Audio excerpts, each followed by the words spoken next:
तू हौसला है, तू है इरादा, आधी मैं तुझ में। সাকিব বুবলির মিলে যাওয়ার শোককে এবার শক্তিতে পরিণত করেছেন অপু বিশ্বাস। দিন দিন অপু বিশ্বাসের লুকে এত পরিবর্তন আসছে যে দেখে সবাই অবাক হয়ে যাচ্ছে। এবারই এক নতুন লুকে হাজির হয়েছে অপু বিশ্বাস, তবে যে তার লুক নিয়েই চমক এমনটা নয়।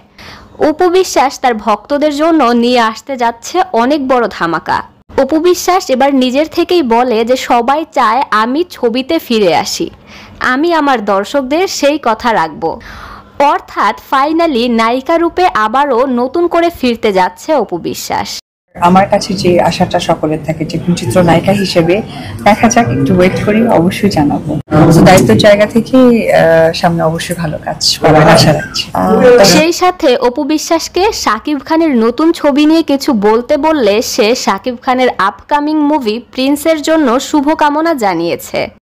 কংগ্রাচুলেশন, চলচ্চিত্রের জন্য এটা একটা অন্য রকমের মানে শুভ বার্তা যে আমাদের বাংলা চলচ্চিত্র ডে বাই ডে মানে সর্বোচ্চ চূড়ায় পৌঁছে যাচ্ছে। দর্শক, অপু বিশ্বাসের এই পরিবর্তন আপনি কিভাবে দেখছেন? তাকে দেখেই বোঝা যাচ্ছে নায়িকা হয়ে ফিরে আসলে তাকে দেখতে আসলেই চমৎকার লাগবে এবং অপুকে যারা পছন্দ করে না তাদের মন জয় করার জন্য এবার হাজির হবে অপু বিশ্বাস।